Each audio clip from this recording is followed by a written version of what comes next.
Hola, muy buenas tardes.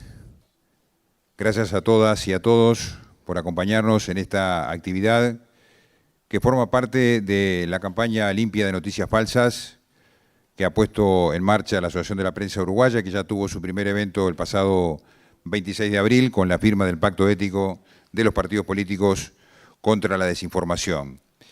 En esta oportunidad, y como lo decíamos también en el momento de firmar el Pacto Ético, vamos a hacer referencia a un tema que fue justamente uno de los puntos que nos llevó en su momento a promover como sindicato esta campaña limpia de noticias falsas y tiene que ver con lo que ocurrió en Brasil precisamente. Hoy vamos a abordar el tema de la desinformación en las elecciones de Brasil, los desafíos y los aprendizajes que se generan para nuestro país a partir de esta situación. Y en ese sentido, ya tenemos aquí con nosotros a quienes van a exponer en el día de hoy. Todas ellas han trabajado en este tema, en particular la colega Bia Barbosa, que está allí, que es periodista e investigadora de la Asociación Intervoces de Brasil. Ella nos va a relatar la experiencia de lo que fue el trabajo periodístico para tratar de minimizar las campañas de desinformación que se promovieron en las elecciones de Brasil. Nos acompaña también Elodie Martínez, que es coordinadora de redes sociales y fact-checking de la agencia Franpress, y María Lorente, que es redactora jefa de AFP para América Latina. Pero antes, corresponde que le pidamos la palabra a la anfitriona, en este caso, a la doctora Cecilia Botino, que es la presidenta de la Cámara de Representantes, que además ha tenido, con la Asociación de la Prensa Uruguaya, siempre el gesto de apoyo desde que lanzamos esta actividad, y de hecho la participación de ella aquí y la presencia de ella aquí también, así como la utilización de esta sala Acuña de Figueroa, es parte de las gestiones que ella ha desarrollado. Así que le pedimos a la doctora Cecilia Botino que haga uso de la palabra.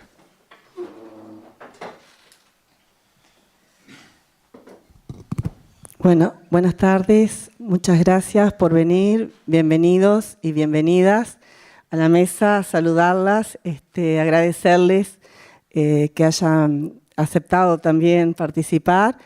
Quiero agradecer a la Asociación de la Prensa del Uruguay. En realidad nosotros somos anfitriones, pero este evento que es organizado por ustedes es de especial relevancia para la Cámara de Representantes.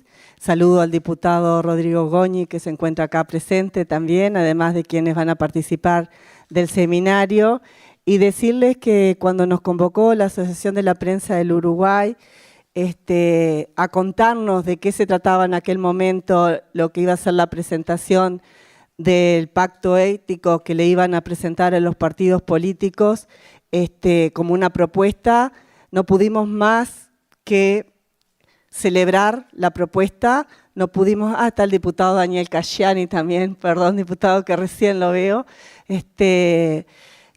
presidente del Parlasur, que también hemos promovido en forma conjunta el apoyo a estas iniciativas. Nos decía que en realidad no quedaba más que reconocer lo que estaban promoviendo, acompañarlos y poner a disposición lo que es, por lo menos el Parlamento, lo que uno representa, que es la Cámara de Representantes. ¿Por qué?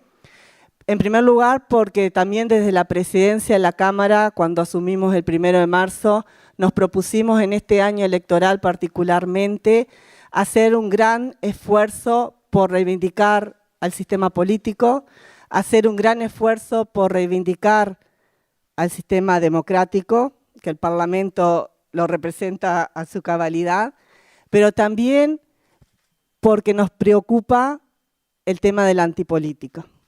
Y estamos haciendo un gran esfuerzo por revertir algunos de los discursos que también, como a nivel mundial, se han instalado en nuestro país, no están siendo ajenos a ese discurso que tiene un gran componente de antipolítica, pero en el fondo hay un gran esfuerzo también por atacar el sistema democrático.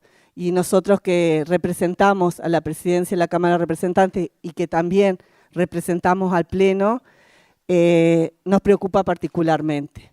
Por eso el tema de que se haya puesto en consideración de los partidos políticos y que suscribimos todos los que lo integramos a esos partidos políticos, el tema de que nos comprometemos a que vamos a hacer una campaña libre de desinformación, de mentiras, una campaña donde la ciudadanía pueda formarse a cabalidad su propio consentimiento al momento de votar. Nos parecía que desde la presidencia de la Cámara de Representantes no teníamos más que sumarnos, teniendo en cuenta los desafíos democráticos que tenemos, teniendo en cuenta que estas campañas, y acá hay un ejemplo, lo que sucedió en Brasil, y en función de eso es que se va a tomar este ejemplo y se va a trabajar, pero también tenemos en cuenta lo que pasó en el Brexit, lo que pasó en las campañas de Estados Unidos, donde también, y fundamentalmente teniendo en consideración el impacto que tienen las redes sociales, que es un fenómeno nuevo, que lo estamos sintiendo ahora y palpando ahora todos los que tenemos también participación política, nos parecía que apoyar la realización de este seminario era de orden.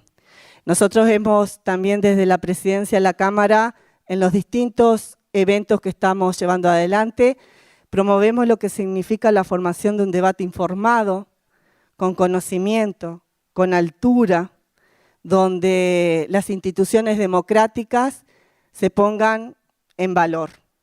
Por lo tanto, acompañar nuevamente, como lo hemos hecho hasta ahora con la Asociación de la Prensa del Uruguay, sinceramente los medios de comunicación y quienes lo integran son uno de los pilares de la democracia también y tienen un rol fundamental para cumplir, así como los partidos políticos. Por lo tanto, reiterarles mi compromiso en seguir trabajando y apoyando lo que sean estas actividades. Estamos convencidos que este seminario es muy importante para esos debates que estamos y con esas características que consideramos que se tienen que seguir desarrollando. Y no queda más que reiterar, en este caso en forma pública, lo que es el apoyo que desde la presidencia de la Cámara de Representantes le estamos dando a la Asociación de la Prensa del Uruguay y con ellos a las propuestas que en definitiva lo que están ayudando es a fortalecer la democracia, que es el interés superior que nos tendría que guiar a todos en estas instancias. Muchísimas gracias. Y les deseo muy buena jornada.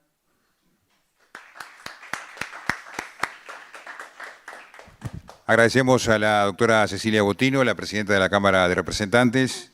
Queremos señalar que esta actividad cuenta, por supuesto, con el auspicio, el respaldo, el apoyo de la Fundación Friedrich Ebert Stiftung en Uruguay, FESUR, y también con el apoyo del Programa de Naciones Unidas para el Desarrollo, que ya han estado trabajando con nosotros desde el comienzo mismo de esta campaña limpia.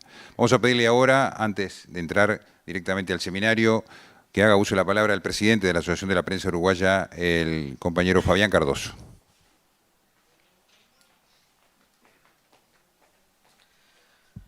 Bueno, buenas tardes para todos. Brevemente nada más, porque la idea es darles la bienvenida a esta que es nuestra segunda convocatoria sobre el tema, nuestra segunda actividad aquí en el Palacio Legislativo, que consideramos las actividades deben hacerse aquí y agradecemos especialmente la colaboración de la presidenta de la Cámara y también la presidenta de la Asamblea General por comprender esta iniciativa.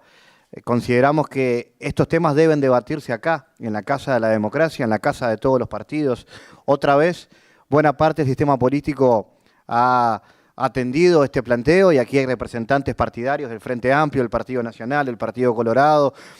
Van a estar viniendo también representantes de otros partidos. Hay algunos que por cuestiones vinculadas a la tarea política están enfrente en el Parlamento en este momento en pleno debate legislativo. Pero lo que importa es que el sistema político ha comprendido el mensaje. Tal vez, lo dijimos el día del pacto, si hay algún ruido vinculado a la efectividad de ese pacto, será también responsabilidad del sistema político hacerse cargo ante la ciudadanía. Y cuando estas cosas pasan, y están pasando, y hoy vamos a hablar de desinformación, de hechos concretos de desinformación, y de lo que no queremos copiar en Uruguay, porque sabemos que eso sería una mala copia de un fenómeno que existe en el mundo y que, como decíamos en el momento de la presentación del pacto, si miramos lejos, tenemos el Brexit en Reino Unido, si miramos hacia el norte, tenemos lo sucedido en los Estados Unidos, y si miramos cerca, está Brasil.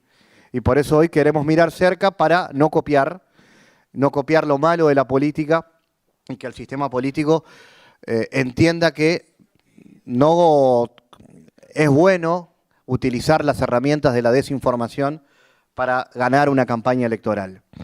Vuelvo al tema de los conflictos que se han dado en estos días, en estas semanas, parte del aprendizaje que este país chiquito, que dio un ejemplo hace algunas semanas cuando firmó el pacto ético, ahora el futuro ejemplo que todos esperamos es que lo negativo, sea poco, sea bueno, sea mucho de esta campaña electoral con algunos inconvenientes vinculados a la desinformación, pronto desaparezcan de la agenda y tengamos una campaña limpia como todos los partidos se comprometieron el pasado 26 de abril, acá mismo en el Palacio Legislativo.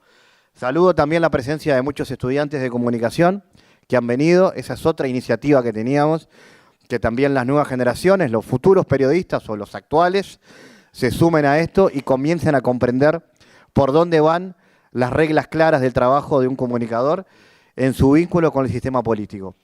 Y hoy hemos logrado también la presencia de buena parte de estudiantes de comunicación que se han arrimado a esta propuesta. Y hay mucha gente que nos está siguiendo a través de esta transmisión que se está haciendo en este momento a través de las redes sociales de APU. Los que no pudieron tienen la oportunidad de seguir esta emisión a través de nuestras redes sociales como una forma también de, aunque no puedan estar físicamente, estar siguiendo de cerca este debate. Les agradezco a todos, vamos a escuchar a las especialistas en el tema. Por suerte, 3 mujeres especializadas en el área y que además mucho tienen para contarnos desde su mirada. Esta es la primera capacitación que estamos haciendo para periodistas y para público en general desde APU y seguramente tendremos mucho más camino para recorrer, no solamente de acá a las elecciones de octubre, sino a las elecciones de mayo, donde también el Uruguay descentralizado tiene mucho que decidir. Gracias a todos. Agradecemos al presidente de la Asociación de la Prensa Uruguaya y ahora sí vamos ya directo a escuchar a nuestras panelistas de hoy. En primer lugar, Elodie Martínez. Adelante. Buenas noches. Hola, buenas noches. Para empezar esta noche nos parecía importante presentar un poquito quiénes somos, qué es la agencia France Press.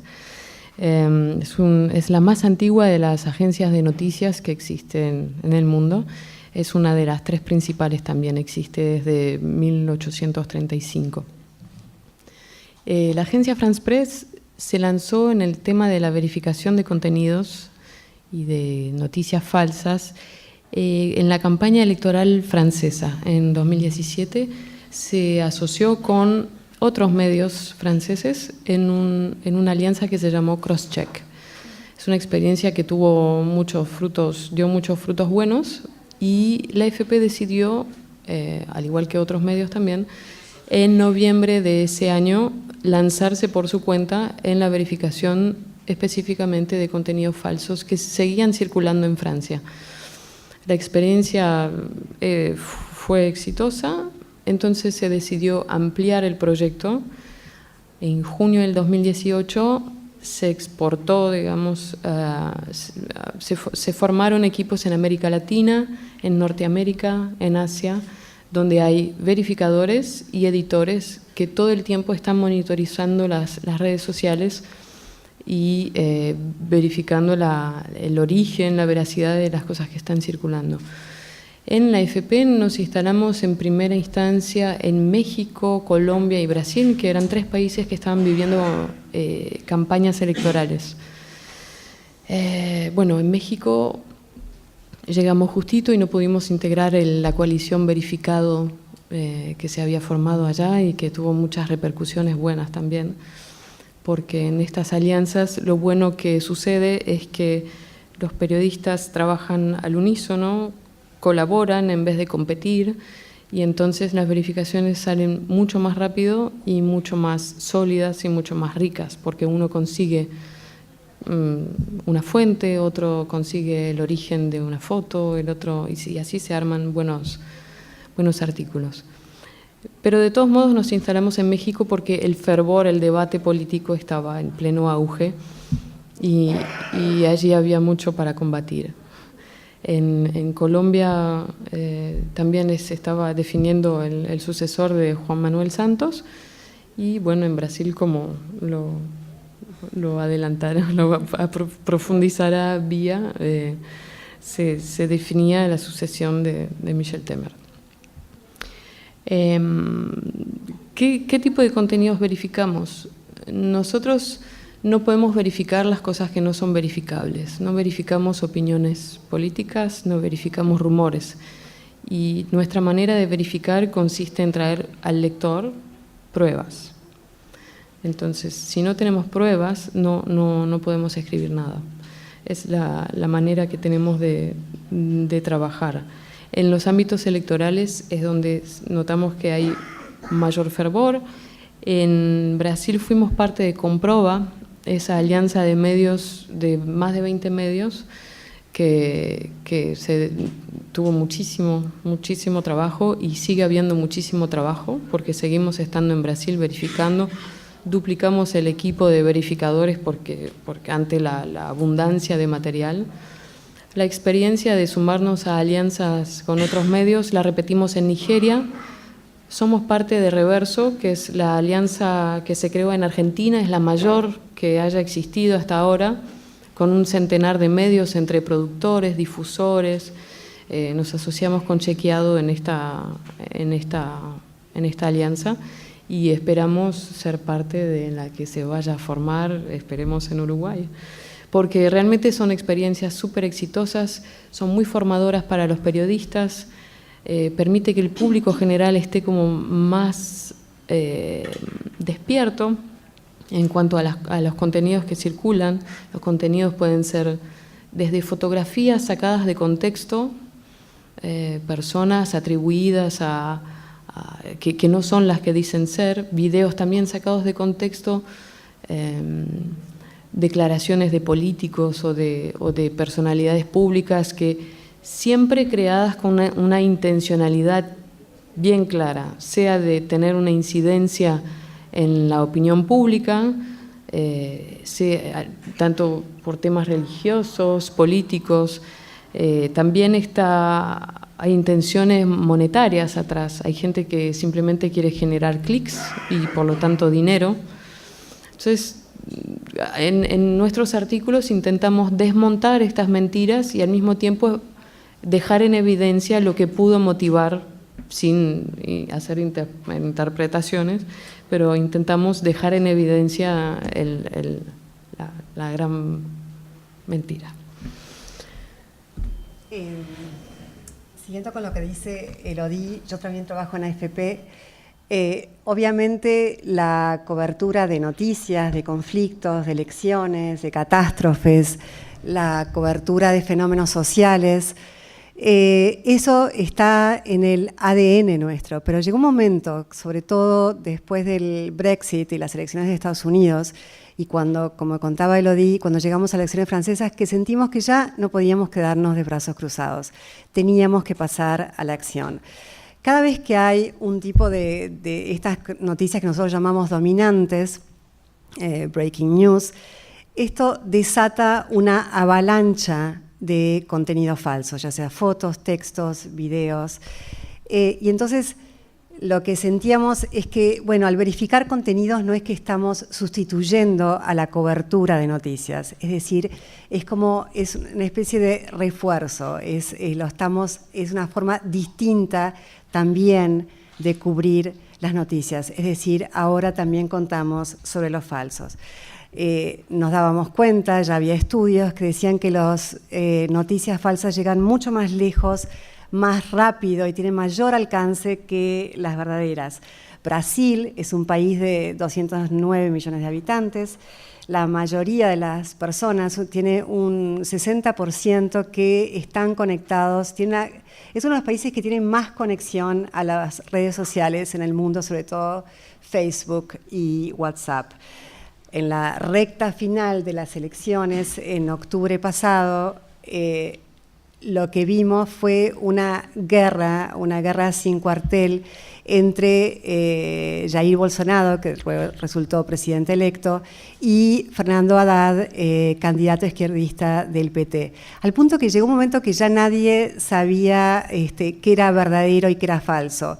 Se llegó a decir, se llegó a cuestionar si Bolsonaro había sido apuñalado, si realmente en esta foto salió minutos después de que fuera apuñalado, y se mostraba un Bolsonaro sonriendo. Entonces la gente cuestionaba en Facebook, en Twitter y en todas las redes sociales cómo, si está sonriendo, pudo haber sido apuñalado. En este caso tenemos a Haddad, se le cuestionaba de que había desarrollado un kit gay para distribuir en los centros educativos. También se decía que Fernando Haddad quería traer e importar el comunismo a Brasil. De Bolsonaro se decía que lo habían expulsado del ejército por problemas mentales. Es decir, ya nadie sabía qué era verdad y qué era mentira. Esto es una foto que fue, no sé si la alcanzan a ver, que fue distribuida poco antes de la elección. Y inmediatamente fue visitada, alcanzó una visibilidad de 3 millones de personas y compartida más casi 100.000 veces. Esto era parte supuestamente del kit gay que Haddad quería distribuir en Brasil. También se hablaba mucho de violencia, de ataques, tanto hacia las simpatizantes de Bolsonaro como a simpatizantes de Haddad. En este caso es una mujer que supuestamente le dibujaron una esvástica en el abdomen, una mujer supuestamente simpatizante del PT, y lo habrían hecho simpatizantes de Bolsonaro. Lo que es interesante de esta foto, que fue compartida incluso por periodistas reconocidos, lo que quiero decir es que llegó un momento que era tal mundo de verdades, mentiras y verdades a medias, que incluso conocidos periodistas y medios llegaron a compartirla. En este caso tenemos a una mujer que comparten en Facebook supuestamente atacada por filas del PT. Lo que es increíble, que esta es una mujer conocida en Brasil, se llama Beatriz Segali, es una actriz de telenovela, y aún así la gente lo comparte una y otra vez. Entonces, esto nos remite a la pregunta más importante y de la que vamos a hablar sobre todo hoy.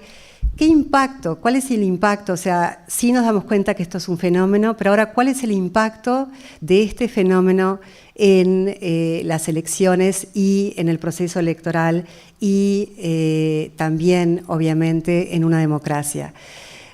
Los estudios que hay, ahora ya hay muchos estudios sobre las elecciones en Brasil, que Bia va a hablar. Los estudios que se hicieron tras las elecciones de Estados Unidos, lo que se veía era que la gente que compartía más desinformación, más contenidos falsos, eran sobre todo simpatizantes de Donald Trump, es decir, que era entre las filas republicanas. Allí era donde más crecían la circulación de noticias falsas, mientras que las filas afines a Hillary Clinton se mantuvieron bastante estables.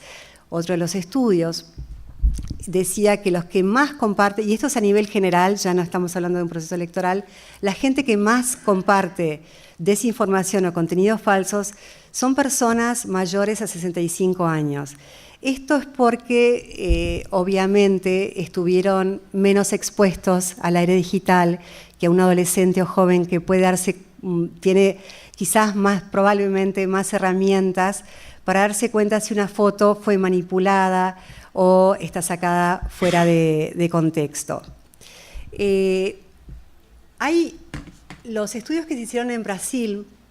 Hay uno que es de la agencia Lupa. La agencia Lupa se dedicó exclusivamente a verificar contenidos y ellos se metieron, uno de los problemas grandes de Brasil fue que la mayoría de noticias falsas se distribuían en WhatsApp. WhatsApp es una red de conversaciones cerradas, encriptadas, entonces es muchísimo más difícil entrar y ver cuál es el tipo de conversación, qué es lo que está pasando. Y obviamente también es más difícil verificar esos contenidos. Entonces, ¿qué hizo la agencia Lupa?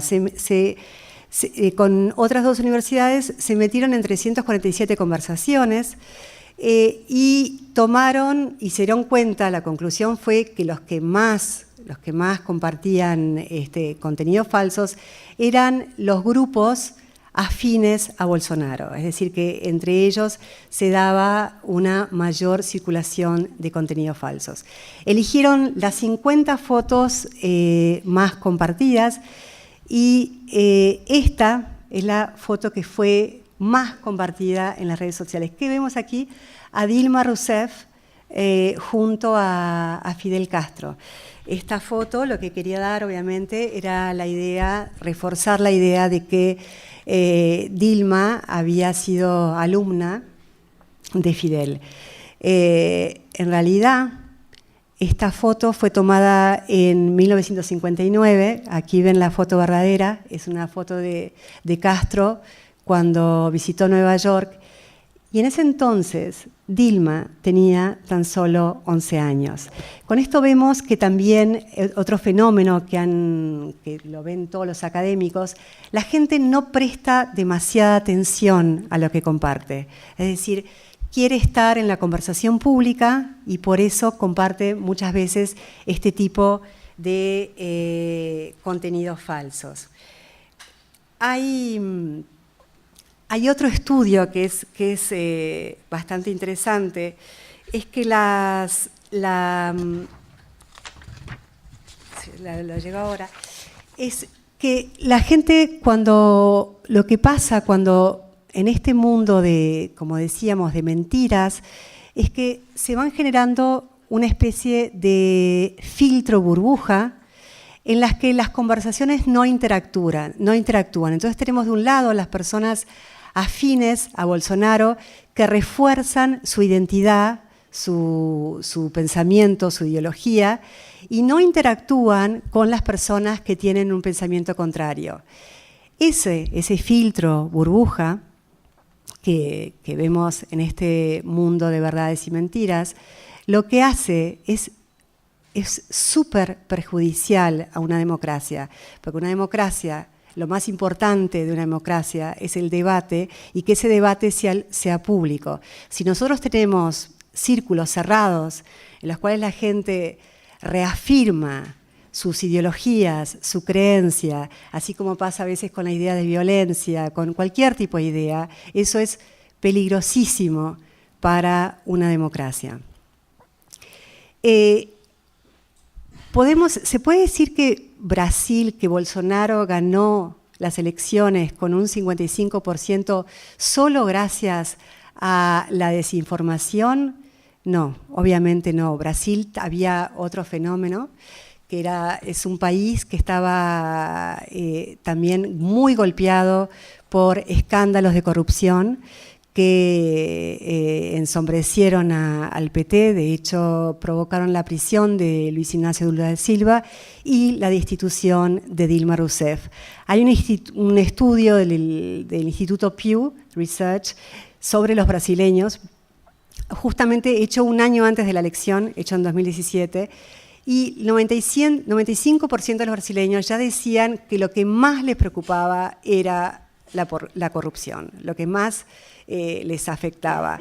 Y también, y esto es súper importante, había en Brasil una gran caída en la confianza de los medios de comunicación, como lo ven aquí en esta gráfica. Eso es un estudio que se hizo de 2012 a 2018 y se ve cómo fue bajando la confianza hasta llegar a niveles mínimos en 2018. Eso obviamente nos afecta muchísimo a nosotros los periodistas, porque eso significa que la gente ya está alejada de nosotros, de los medios, incluso cuando se acerca a los medios, no nos creen. Y esa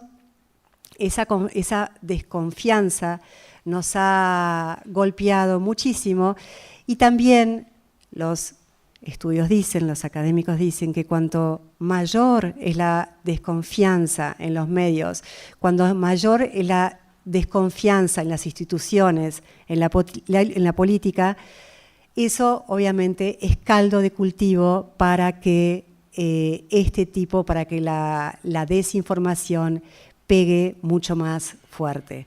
Y eso obviamente es lo que pasa, que hoy tenemos un Brasil que está cada vez más partido, más resquebrajado, con unas divisiones políticas muy difíciles de conciliar y bueno, al igual que pasa en otros países como Estados Unidos o Venezuela, eso afecta muchísimo a una democracia. Una de las cosas más interesantes que yo creo que se hacen al verificar contenidos es justamente contrastar un pensamiento político, contrastar cualquier tipo de discurso con la realidad. Así, eso se llama verificación en directo. El New York Times lo hace, por ejemplo, cada vez que Donald Trump va a hacer un discurso, digamos, bastante fuerte, como el discurso que dio hace recientemente sobre el Estado de la Unión. Entonces lo que hacen con cada frase, por ejemplo, relacionados con asuntos migratorios, contrastaban lo que él decía y la realidad. O sea, la idea de Donald Trump obviamente es que la migración lo que hace es aumentar la criminalidad en Estados Unidos. Entonces inmediatamente el New York Times saca datos reales mostrando, bueno, y cotejando eso. Y eso a mí me parece que es súper, súper importante. Otra de las cosas que esto es lo hicieron aquí el equipo de AFP, es los simpatizantes de Bolsonaro sacaron los primeros, los logros de Bolsonaro entre los primeros 100 días de gobierno durante los primeros 3 meses. Entonces lo que hicieron ellos fue verificar uno a uno, es decir, compararlo con la realidad. Ese tipo, y volvemos a decir, esto es súper, esta tarea de verificación en este mundo de verdades y mentiras, es súper importante para nosotros también los periodistas. AFP obviamente ya hoy en día es un referente del fact-checking, como decía Elodie, ya contó un poco las asociaciones en las que estuvimos involucrados y en las que vamos a estar. Y bueno, obviamente uno de los principales socios, y es fundamental que, o sea, de nada sirve que nosotros estemos haciendo esto, una campaña contra la desinformación, si no involucramos también a los gigantes de Internet como Facebook, como Google, como WhatsApp. Es decir, todos tienen que estar involucrados en esta guerra contra la desinformación. ¿Qué hace Facebook cuando ve que cuando aquí el equipo de Factual AFP les avisa que una información es falsa? Inmediatamente reduce su visibilidad y su, evidentemente, capacidad de monetizarse.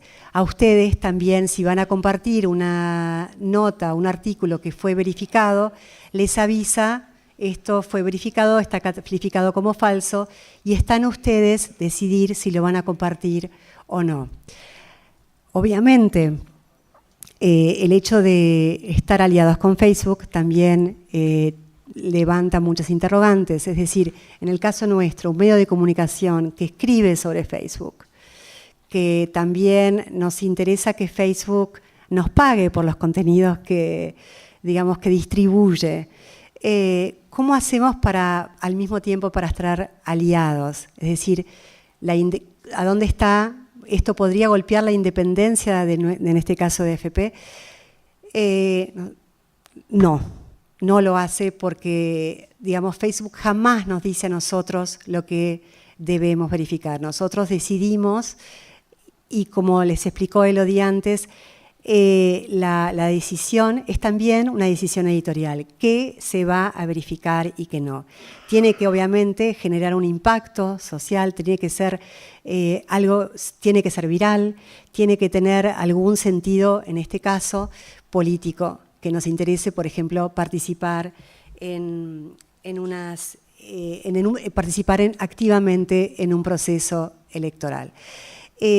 Para nosotros la verificación, y esto lo digo para terminar, las iniciativas de verificación tienen que venir de periodistas.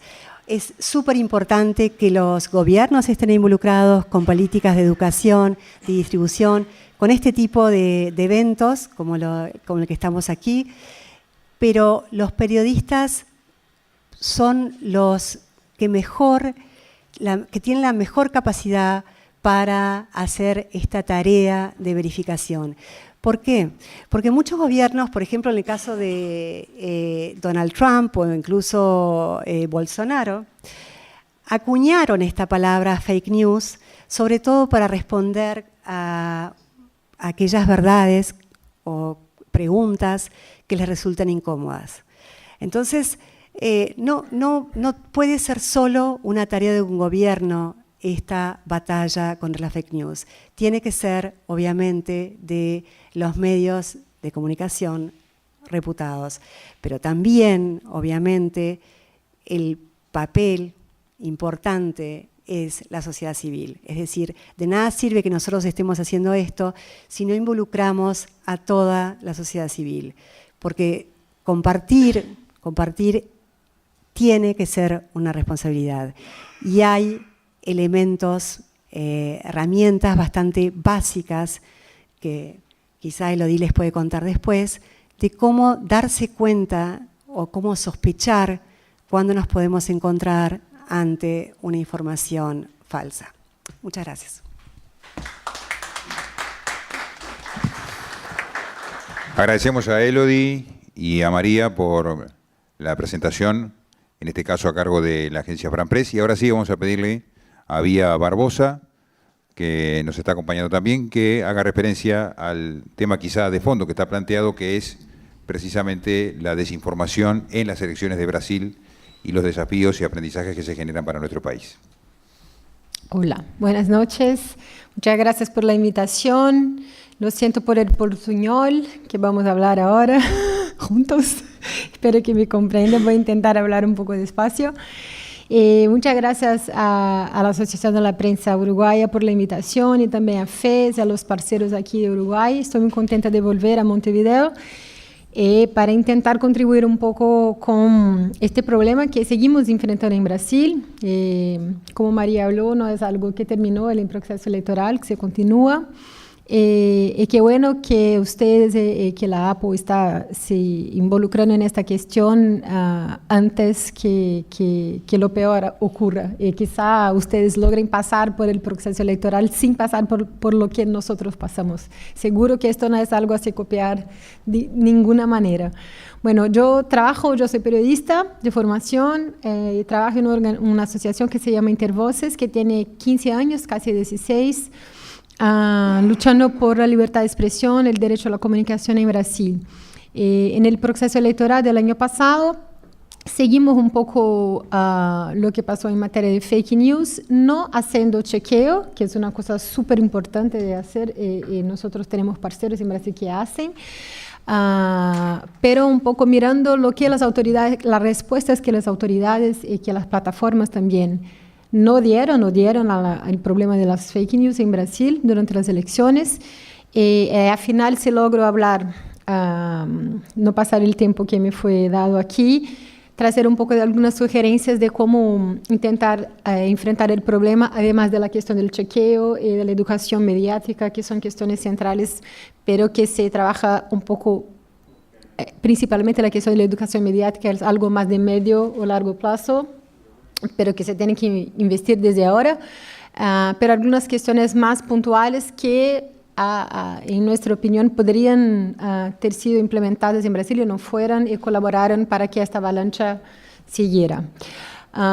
Bueno, En primero es importante decir que desinformación es algo mucho más amplio que fake news propiamente. Entonces, cuando hablamos de fake news aquí, y esto es importante, estamos hablando específicamente de una definición que para nosotros, para se caracterizar algo como noticia falsa, o el fake news, como se tornó popular utilizar el termo, tenemos que considerar la simulación y la fabricación de un discurso, ¿no?, de una noticia factual, algo, por lo tanto, que excluiría las cuestiones de opiniones, como ustedes explicaron, que no hacen chequeo de opiniones, de cosas así, ¿no? La distorsión deliberada de hechos y datos, entonces no es algo que alguien no sabe, que confundió, es una deliberación en confundir la población en relación a hechos y datos. Y algo que incluye una difusión con vistas a un daño específico, considerando el elemento de la intencionalidad en el proceso. Entonces, lo que vamos a hablar aquí, lo que voy a hablar de fake news, tiene que ver con esta intencionalidad y con esta deliberación en causar un daño específico. Porque la desinformación en general, y esto es importante empezar, existe desde siempre, existe incluso en la prensa, donde nosotras trabajamos. Esto es una historia un poco cómica que pasó en las elecciones de 2010 en Brasil, cuando no había esta importancia toda de la Internet en el proceso electoral. Esto cuenta la historia del candidato del partido de la derecha de Brasil, que fue atingido por una bolita de papel. Y toda la prensa cubrió la historia como si al final del día él fue parar en el hospital, hubo un perito, hizo muchos exámenes, y la prensa brasileña destacó, el principal periódico de Brasil, que él fuera agredido por militantes del Partido de los Trabajadores. Y era una bolita de papel que después se mostró. Entonces, esto es una clara manipulación, no que la prensa hizo, pero que el partido hizo y la prensa compró la historia sin verificar. Entonces el problema de la desinformación existe hace mucho tiempo. Claro que con la Internet esto gana un volumen, una velocidad, un aspecto importante de la automatización de los procesos para se compartir las fake news. Hay mucha automatización que se tiene que considerar y un direccionamiento. Y este direccionamiento tiene que ver, esto me parece una cuestión importante si queremos enfrentar las fake news también, considerar el uso de datos personales para el direccionamiento de las noticias falsas. En todo el mundo, esto está siendo cada vez más utilizado para desarrollar contenidos específicos y direccionar esos contenidos en materia de saber si alguien es más susceptible o no a una determinada mentira, a una determinada noticia falsa. Y cuando sumamos esto con WhatsApp, por ejemplo, como María explicó, que es una red cerrada, donde no se puede mirar todas las conversaciones que están pasando ahí, y donde se puede sí hacer un direccionamiento directo en materia de sensibilidad a temas y aceptabilidad a temas y a datos, esto en materia de manipulación política puede tener un impacto súper fuerte. Facebook es más transparente que WhatsApp en este sentido, porque podemos mirar las timelines, lo que se está publicando, pero Facebook tiene también lo que llamamos de dark posts, que se puede gestionar contenido específico, y esto no se queda publicado para todos, pero solamente para quien recibió aquello contenido. Entonces, en materia de manipulación política y de fake news, la cuestión del uso de datos personales es una cuestión que se tiene que mirar.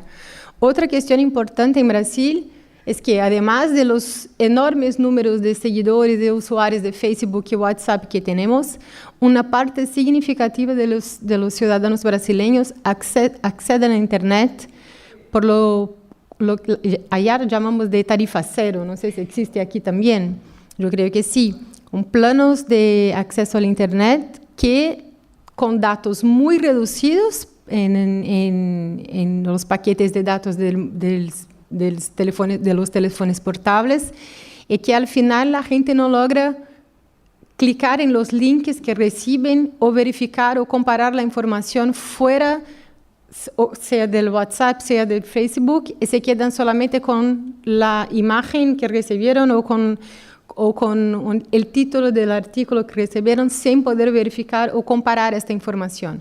Esto en materia, en un escenario en que la verificación es súper importante o la comparación de información es importante, la diversidad de fuentes y opiniones es súper importante para llegar a una conclusión, cuando la mayoría de la población brasileña que tiene acceso a la Internet y recibe estos contenidos no logra hacerlo, esto también es una causa importante del proceso de desinformación que se pasó y que sigue en Brasil.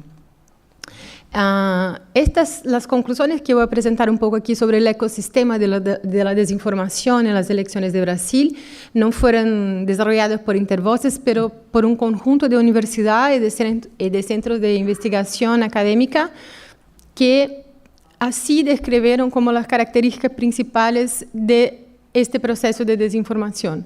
De nuevo, lembrando que estamos hablando de un proceso voluntario, organizado, deliberado de producir contenido falso y distribuir con alvos específicos. Entonces, este ecosistema es marcado por la existencia de un mercado muy rentable, con pequeñas, medianas y grandes industrias de fabricación de desinformación, orientadas a guiar intereses político-partidarios o económicos y financieros. El periódico Folha de São Paulo, que es uno de los más importantes de Brasil, hizo una denuncia el año pasado que empresas de marketing fueron contratadas por contratos de 12 millones de reales, que es algo como 3 millones de dólares, para construir un esquema ilegal, incluso ilegal en materia de financiamiento de estas empresas, pero para producir noticias falsas contra el candidato Fernando Haddad. Entonces estamos hablando de un mercado, no solamente de gente que produce desinformación y que distribuye, pero de gente que gana plata haciendo esto. Estas empresas trabajan no solamente con noticias falsas, en materia de textos y de contenidos, pero principalmente con formatos que son más de falsa percepción y absorción por la población. Entonces, imágenes y también contenidos humorísticos que supuestamente son compartidos con más velocidad. Este estudio que María habló de Lupa, que entraron en 347 grupos de WhatsApp sobre las imágenes. Tú mostraste la imagen de Dilma, que no era Dilma, pero ellos estudiaron las 50 imágenes más compartidas y solamente 4 de ellas eran verdaderas o estaban contextualizadas. Entonces, todas las otras estaban o descontextualizadas o eran falsas, como esta que María nos mostró. Este mercado de desinformación también es marcado por un alto uso de acciones automatizadas. El Instituto de Tecnología y Sociedad de Río de Janeiro estudió otros 110 grupos de WhatsApp en Brasil e encontró indicios súper fuertes de automatización en la gran mayoría de ellos, porque los participantes, que no eran participantes, eran o bots o cyborgs, robots o personas que utilizaban la automatización para compartir la información, lo hacían en promedio 25 veces más rápido que todos los otros usuarios. Entonces era algo organizado y que se utilizaba tecnología para se compartir en una velocidad muy grande y así alcanzar más gente. Y la última característica de este mercado de desinformación es una operación en red. No es todo automatizado, no es todo por ciudadanos, es una red que empieza con una capa profesional de quien produce el contenido deliberadamente falso y con una finalidad. Después, que hace una distribución en grupos, incluso con financiamiento para que este contenido siga más rápido y alcance más gente, pero que tiene también un compromiso voluntario de gente a hacerlo. Esto nosotros logramos concluir también cuando tuvimos acceso a algunos grupos de WhatsApp y no era todo automatizado. Una parte significativa era de gente que estaba involucrada en las campañas para compartir estos contenidos. Y al final, en la punta, los alvos, ¿no? los ciudadanos comunes que recibían esta cantidad enorme de desinformación, especialmente en algo que se tornó súper característico en Brasil, que llamamos de los grupos de familia. Son los grupos de WhatsApp de familias. Entonces, el grupo de mi familia tiene mi tío, mi abuelo, mis primos que yo no veo nunca, jamás, pero todos están juntos ahí compartiendo desinformación, incluso los idosos, como hablaste también. Los resultados, lo que tuvimos en materia de impacto. Bueno, la presidenta de la misión de observadores de la OEA, que fue a Brasil, declaró un impacto sin precedentes en materia de desinformación en el proceso electoral.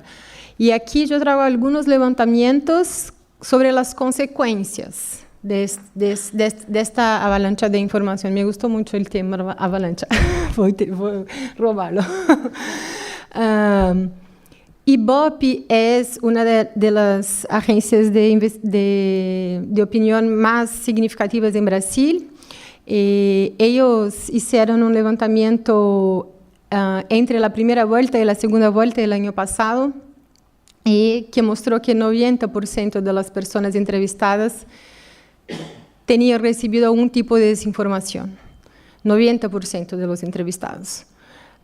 Una otra investigación del Instituto IDEA Big Data mostró que 98% de los electores de Bolsonaro fueron expuestos a una o más noticias falsas, y 89% creyó que estas estaban basadas en la verdad.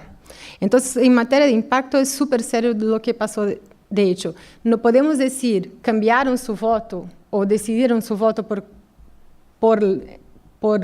tomando en cuenta las fake news, no sabemos, pero en materia de alcance, ellas alcanzaron y lograron impactar en materia de interpretación de la verdad. Historias que Haddad implementó un kit gay, lo mismo que María habló. El electorado expuesto a la historia fue casi 74% de la población, de los electores.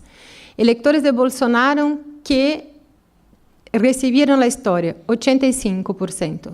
Electores de Bolsonaro que creyeron en la historia, 83%. Electores de Haddad que recibieron la historia, 61%, y que creen, 10%.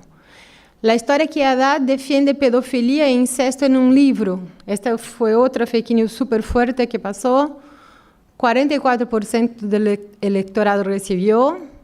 De los electores de Bolsonaro, los mismos 44%, 74% que recibieron, creyeron, y los electores de Haddad fueron casi 10%. Incluso los electores creían en las fake news. Entonces, esto muestra un poco la dificultad que tenemos, porque no es algo que solamente que se toca por la polarización. Yo creo en todo lo que se habla de mi adversario y no creo en nada que se habla de mi partidario.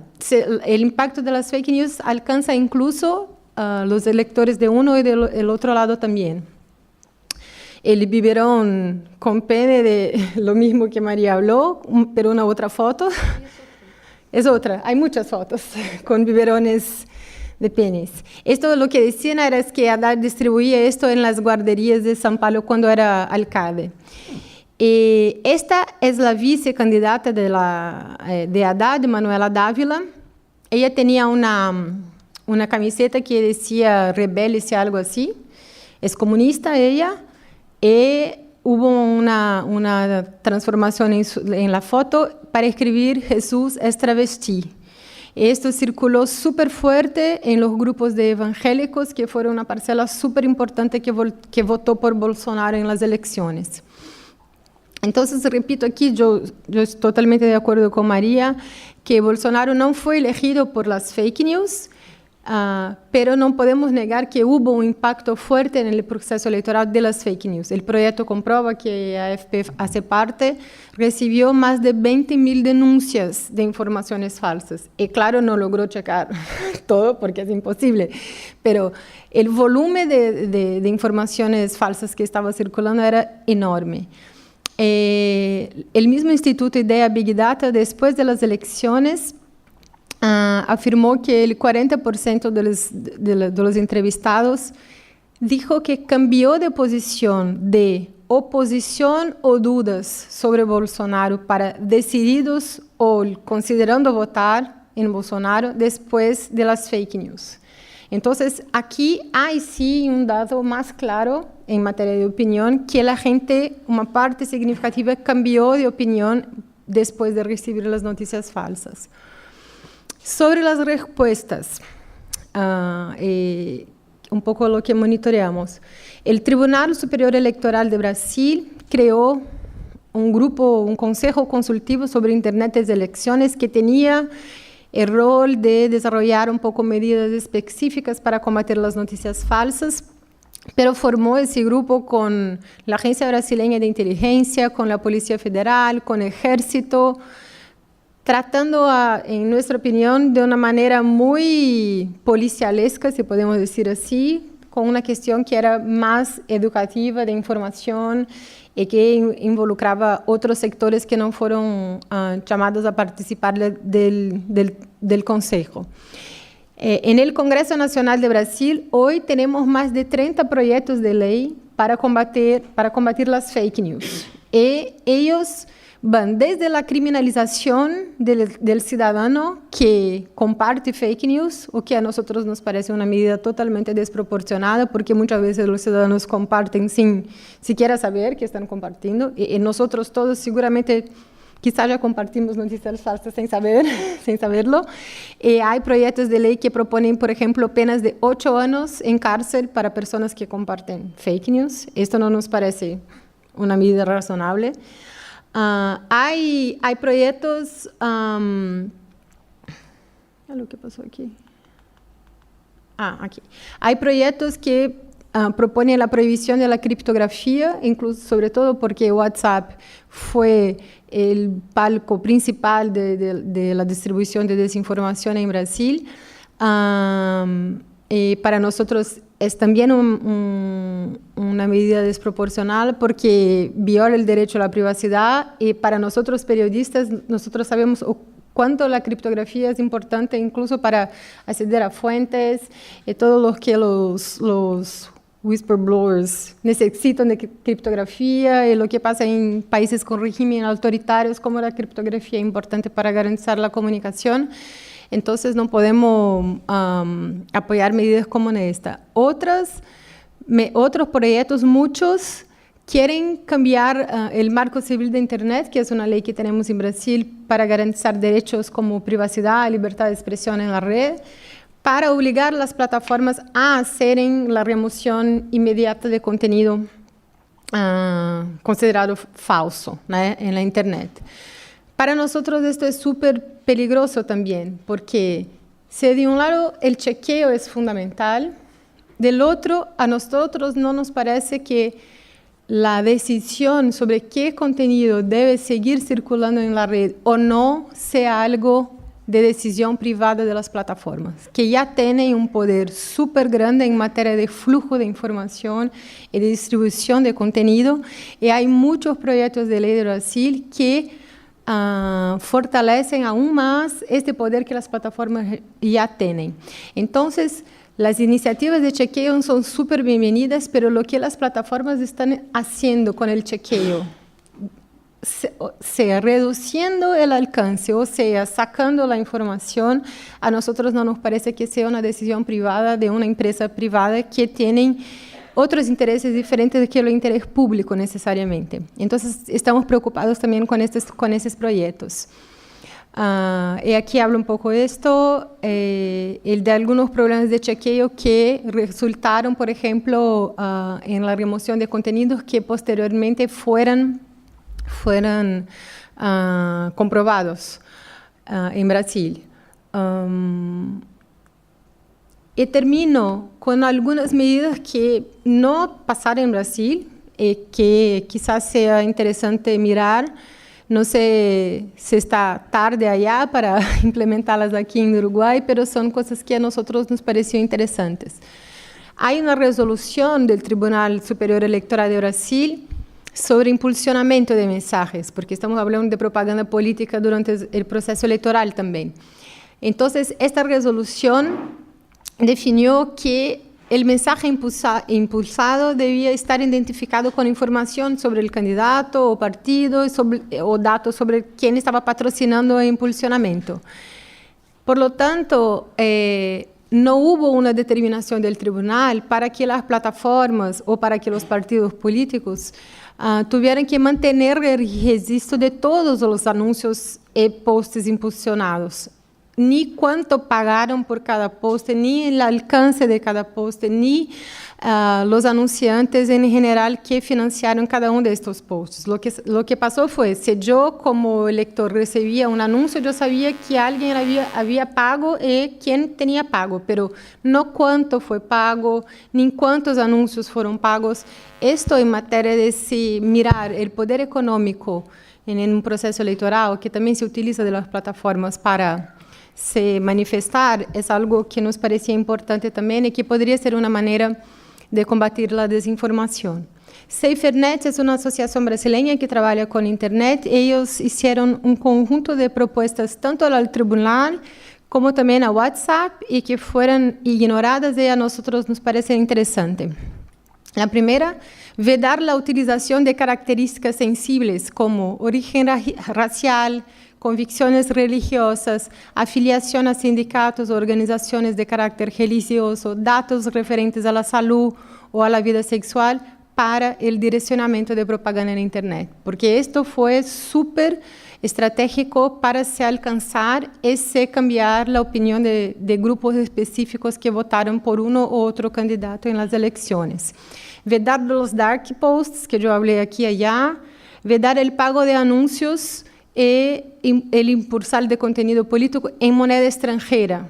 Esto fue proponido porque lo que pasó después de las elecciones de Estados Unidos, que hubo la influencia de Rusia y todo, eso también se fue propuesto en Brasil, pero el tribunal no aceptó. Para WhatsApp, lo que se pidió fue una definición de un número razonable de participación en grupos por un solo usuario, para se reducir un poco la automatización. Y aquí es importante decir, la automatización no es un problema. El problema no es la tecnología, es el uso que se hace de la tecnología. Los bots pueden ser súper benéficos para una serie de cuestiones, entonces no que se tiene que prohibirlos, pero ¿cuál es un número razonable para que un usuario participe de cuántos grupos, ¿no? La reducción del número de grupos creados por un solo usuario. Hoy son, no sé, aquí en Uruguay, en Brasil, son 10.000 grupos. Un usuario puede crear 10.000 grupos. Eso no tiene que ver con comunicación interpersonal. Entonces, pidieron para reducir para 499 y no lograron. Presentación de mecanismos de chequeo e información a los usuarios de WhatsApp. Esto no pasó, se podría hacer. Lo mismo que pasa con Facebook, una cosa es reducir el alcance, pero la otra es dar la información para que el usuario pueda decidir si quiere compartir algo que fue chequeado o no. Eso se podría pasar en WhatsApp también y no desarrollaron. El Facebook creó en Brasil un sistema de cuentas de anuncios que exigía la comprobación de la documentación de los responsables. Esto ayudó un poco a que la desinformación no circulara tanto en Facebook como antes y migró un poco más para WhatsApp. Pero WhatsApp no tuvo una regulación específica para el proceso electoral y la única cosa que concordó en hacer fue reducir el encaminamiento de mensajes de 250 para 20 destinatarios al mismo tiempo. Y esto sigue funcionando. Y también identificar los posts que son encaminados, pero no dicen de quién. No sé si ustedes utilizan Telegram, por ejemplo, que es una alternativa a WhatsApp. Cuando nosotros compartimos un mensaje de Telegram, sabemos quién es el autor original de la mensaje en Telegram. En WhatsApp no hay ese registro. Esto también facilita un poco la desinformación. Terminando, garantizar celeridad en la remoción de contenidos ordenados por la justicia. En la víspera de la primera vuelta, el Tribunal de Brasil determinó la retirada de 35 informaciones falsas de sitios y de Facebook sobre Fernando Haddad, pero había más de 100 denuncias, entonces la justicia también fue lenta en materia de respuestas en Brasil. Garantizar la celeridad en la investigación de estas fábricas, de quién está pagando deliberadamente produciendo información para circular en la red por la Policía Federal y garantir la responsabilización de estas fábricas por la justicia. Garantizar el cumplimiento de leyes sobre injuria, calumnia, difamación y protección de datos personales. No nos parece que necesitamos de una nueva ley para definir fake news o para hacer un enfrentamiento en materia judicial de quién está produciendo. Tenemos leyes, tenemos esto disponible. En Brasil incluso tenemos un artículo específico en la ley electoral que habla específicamente sobre noticias falsas.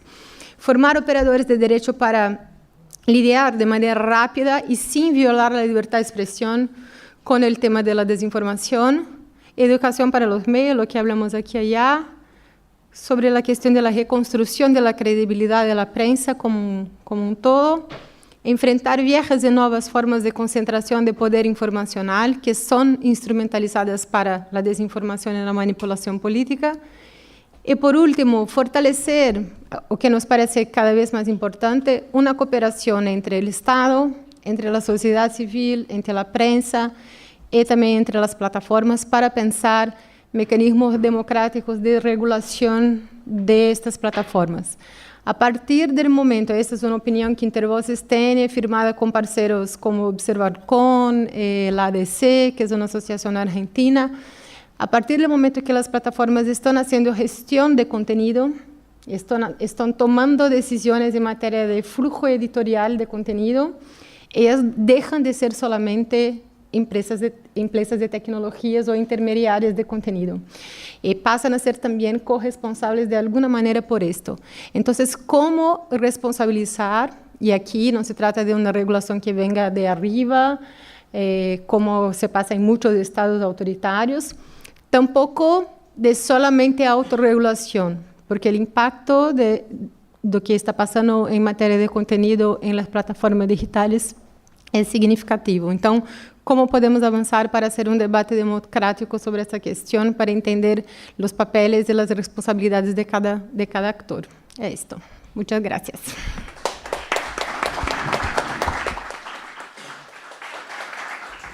Agradecemos a la colega Bia Barbosa de Brasil, coordinadora de la Asociación Intervoces. Seguramente han surgido muchas preguntas, pero yo quería plantear una que tiene que ver con algo que quedó por allí colgado y creo que además se iba a hacer alguna referencia a ese tema, y es que seguramente todos nos estamos preguntando qué posibilidades existen de que la población en general tenga herramientas básicas, elementales que podamos difundir. Nosotros como sindicato estamos trabajando y en esto hemos obtenido el apoyo de la Presidencia de la República para desarrollar alguna campaña de bien público que le dé herramientas a la sociedad civil precisamente para identificar en pasos muy sencillos estas campañas de desinformación. Quizá ustedes nos pudieran aportar algo en ese sentido. Bien. Yo creo que una de las primeras cosas que hay que hacer al recibir contenido o al escuchar una supuesta información es detenerse y observar. En general hay elementos sospechosos. Las publicaciones que tienen una finalidad de desinformar están mal armadas, tienen faltas de ortografía, no son frases reales, es como un contenido realmente pobre. Segundo, existen varias herramientas gratuitas que cualquiera puede utilizar e instalar en sus navegadores. Nosotros en la FP usamos mucho una extensión que se instala en el navegador Chrome, que se llama InVid. Si entran al blog factual.afp.com, en nuestros artículos describimos en general el camino que usamos para llegar al origen de una foto, de un video. Y de esta manera ustedes pueden, digamos, acompañarnos y entender cómo hay que proceder. Esta extensión se instala, permite sacar fotogramas de videos para hacer búsquedas inversas en distintos motores. Creo que tenemos como 6 o 7, Yandex, Baidu, Reddit, Google, un montón. También permite ver si una foto fue alterada. Hay una pestaña que se llama Forensic, que permite, digamos, someter el JPG o cualquier archivo y entonces aparecen distintos colores para ver si hubo alteraciones. También permite hacer búsquedas avanzadas en Twitter. Tenemos una página que se llama Who Posted What para hacer búsquedas dentro de Facebook, que Facebook tiene un motor de búsqueda bastante malo. Esta herramienta permite como profundizar, hacer búsquedas más avanzadas. Hay un sinfín digamos, de pasos que se pueden dar y que están abiertos al público en general. Los invito a leer un poco los artículos donde explicamos y las ponemos a disposición del público. Son todas herramientas bastante fáciles de usar. No hay que conocer demasiado, o sea, cualquiera lo puede hacer. Y están al alcance de todos, pero sobre todo es eso, es dudar. Y cuando, por ejemplo, hay frases como comparte esto entre 20 mujeres que hayan marcado tu vida, o comparte esto entre, yo qué sé, entre tus familiares, amigos. Ahí también dudar, como decía Elodie, cuando hay faltas de ortografía. Y si uno no quiere hacer el mecanismo de buscar o de verificar a ver si esa información es falsa o verdadera, también lo que puede hacer es dirigirse a sitios, hay verificadores de, por ejemplo, Snopes, que se dedican a ellos, y muchos más, hay en Brasil, Argentina, Uruguay, y tienen páginas de Facebook, se les puede simplemente someter la pregunta y decir, bueno, estoy entre esto, creo que es falso. Permiso, agrego solo una cosita, que otro elemento, otro reflejo bueno que hay que tener es siempre remitirse a las fuentes oficiales. Cuando una personalidad pública o quien sea lanza una cifra, una afirmación, o supuestamente cita a un político o a alguien, siempre hay que intentar ir al origen, a la fuente oficial, y corroborar si los datos coinciden con lo que está circulando. Eso que dice Elodie es súper importante, sobre todo en la campaña de Estados Unidos. En un momento se decía que el Papa Francisco, apoyaba a Donald Trump. Y entonces la campaña de Donald Trump retuiteó eso. Entonces, de alguna manera, al retuitearlo, lo está legitimando, porque es la campaña la que está